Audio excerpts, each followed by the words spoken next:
Price Lord. 1 கொரிந்தியர் 4 20 வசனம். 1 Corinthians chapter 4 and verse 20. தேவனுடைய ராஜ்யம் பேச்சிலே அல்ல பலத்திலே உண்டாயிருக்கிறது. நம்ம ஒருத்தரை நேசிக்கிறோம்னு சொன்னால் அந்த அன்பை நம்ம வெளிப்படுத்தினா மாத்திரம்தான் அதுக்கு அர்த்தம் உண்டு. வெளிப்படுத்தப்படாத எந்த ஒரு அன்பும் அற்றமற்றதாய் போயிடும்.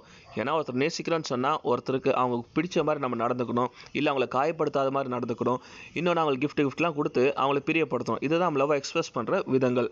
அப்போது இதை எக்ஸ்பிரஸ் பண்ணலான்னு சொன்னால் நிச்சயமாக இது அற்றமற்றதாய் போயிடும். அதே போல தான் கடவுளை நான் நேசிக்கிறேன்னு சொன்னால் அதை என்னுடைய வாழ்க்கையில் நான் பிரதிபலிக்கணும். நான் கடவுளை நேசிக்கிறேன் நம்ம போய்ட்டு ஒரு 1000 பேர்கிட்ட சொல்கிறதால நம்ம மகிமைப்பட போகிறத கடவுளுக்கும் அது மகிமை கிடையாது. நம்ம கடவுளுடைய பேர் 1000 தடவை உச்சரிக்கிறதால நமக்கு ஆசீர்வாதம் வரப்போதானா? நிச்சயமாக கிடையாது. நம்ம கடவுளுடைய பேர் 1000 தடவை எழுதுறதால கடவுள் பிரியப்பட போகிறாரானா? நிச்சயமாக கிடையாது. உண்மையாகவே நான் கடவுளை நேசிக்கிறேன்னு சொன்னால் அவரை பிரியப்படுத்துகிற வாழ்க்கையை நான் எப்போ வாழ்கிறனோ அப்போ தான் நான் கடவுளை உண்மையாகவே நேசிக்கிறேன்னு சொல்லி நான் வெளிப்படுத்த முடியும். சிலர் கடவுளை ஏற்றுக்கொள்கிறதுக்கு முன்பதாக நல்லா சந்தோஷமாக உற்சாகமாக இருந்திருப்பாங்க. ஆனால் ஏனோ தெரியாத கடவுளை ஏற்றுக்கொண்ட பின்பு அவங்க ரொம்ப சோகமாக, துக்கமாக, பரிதாபமாக, சைலண்ட்டாக மாறிடுவாங்க. கடவுள் அப்படிப்பட்ட ஒரு கட்டளை யாருக்கும் கொடுக்கவே இல்லை. உண்மையாகவே நம்ம பாவத்தில் இருக்கிறவங்களே ஒரு சந்தோஷமாக இருக்கணும்னா நம்ம நியாயத்தின் வழியே, நீதியின் வழியே கடவுளை தெரிந்து கொண்ட நம்ம இன்னும் எவ்வளோ உற்சாகமாக சந்தோஷமாக இருக்க வேணும்.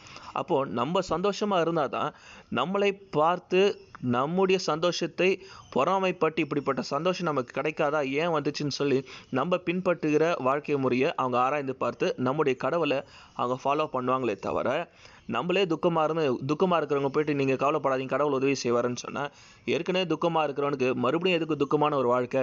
அவனுக்கு சந்தோஷத்தை பார்த்தா தான் அட்லீஸ்ட் இந்த சந்தோஷம் கிடைக்காதான்னு ஏங்கி அவன் உண்மையான கடவுளை தேட ஆரம்பிப்பான். அப்போ உண்மையாகவே கடவுளை நம்ம விசுவாசிக்கிறோம், நேசிக்கிறோம், அவரை மற்றவர்கிட்ட நம்ம ஷேர் பண்ணுறோம்னு சொன்னால் நம்முடைய வாழ்க்கை கரெக்டாக இருந்தால் மாத்திரம்தான் அதை மற்றவங்க ஃபாலோ பண்ண முடியும். எனவே தேவனுடைய ராஜ்யம் நம்முடைய பேச்சில் இல்லை, நம்முடைய வாழ்க்கையை வாழுகிற முறையிலும் அதன் பலத்திலும் தான் இருக்கிறது. இதை புரிந்து கொண்டோம் என்று சொன்னால் நிச்சயமாக நம்மளும் சந்தோஷமாக இருக்க முடியும், நம்மளை சுற்றி இருக்கிற அநேகரையும் நம்ம சந்தோஷமாக வைத்துக்கொள்ள முடியும். இதை புரிந்து கொண்டோம் என்று சொன்னால் நிச்சயமாக ஆசீர்வதிக்கப்பட்டவர்களாக இருப்போம். Thank you and God bless you.